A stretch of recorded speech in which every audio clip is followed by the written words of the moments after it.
Welcome, folks. Again, this is an iPoP episode. iPoP, for those of you who've either not kept up with me or maybe have taken a break, is in pursuit of purpose. And the way I figured or chanced upon the name iPoP is my daughter is a big fan of K-pop, the Korean pop, which is obviously a huge sensation. If you haven't heard of it, what are you waiting for? Get off this video and go search for K-pop. But anyway, so the iPoP name I conjured up about 6 months ago, and the whole idea was, in my mind, pretty simple. It was to identify a group of folks that I'm personally connected with that I think are at a juncture in their lives, particularly when it comes to their work lives, where they're questioning where they are, they're a little uncomfortable, not terribly upset or anything like that, but want to make a change but don't know how. So that's how the whole thing started. And start off with a group of seven, grew to eight, and I happened to start chronicling my own journey, and pretty soon it became a pretty active group.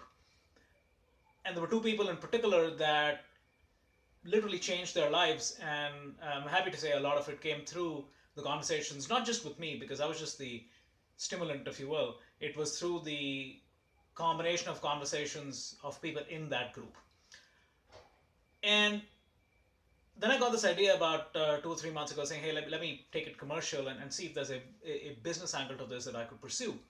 Long story short, that didn't pan out. In fact, I'm going to do something different in about a week's time, and more about that once I take on that new role. But one thing that I realized through these video conversations is there was a lot of value that others were getting out of it. How do I know about it? Because I get emails. I ran into somebody at a conference 2 weeks ago, and they said, "Hey, we love watching your videos." So I'm inspired by that. So all that being said, in this group of about 8 people, there's a lot of learnings, particularly for me, as well as I hope for the people in the group. And there are a few pieces of wisdom that I took away that I want to start sharing with the larger community. That's the precursor to this video. So today I'm just going to talk about one thing. And that is, don't wait to land before you start giving back. Let me repeat that. Don't wait to land before you start giving back. Frequently, and this was the case with me as well, is let me become something. Let me show the world who I am. Let me become the next Tony Robbins or Dale Carnegie or Simon Sinek. And once I'm there, people will want to follow me, and then I can start giving back.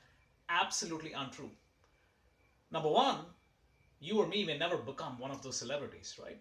So maybe sounds harsh, but that's possible, right? Number two is every forward step you take is something that others can learn from.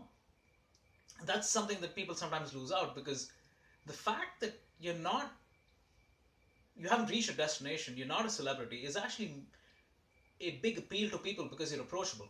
They can actually connect with you more so than some of these larger celebrities who are inspirational, no doubt, but you can't really think of having a conversation. I can't think of having a conversation or a coffee with Simon Sinek. So again, that is the takeaway for today, which is, the reason I am starting with this is because this is a constant theme through the iPoP sessions that I had, which people felt that let me get to the promised land, and then I'll teach others how to reach there as well. No. There's every experiment, every opportunity you get where you can teach others, especially through your failings, through your hardships, is something that you need to start giving back today. So that's it for now. Again, this is the first of these so-called pieces of wisdom that I've gathered through these iPoP sessions, and I hope to start giving back in a more regular manner to the larger community, because as I see it, there is a lot that others could gain as well from this small experiment that I happened to start 6 months ago. So enough of that for now. I know I've gone over my limit. It's almost 5 minutes right now, so apologize for the length of the video. But I wanted to give a context about where this journey started, where I am right now, and how I want to start utilizing these shorter videos, maybe a minute, 90 seconds long, to be able to give back things that we've learned as a small group over the course of the last 6 to 7 months. All right, thank you. Bye-bye.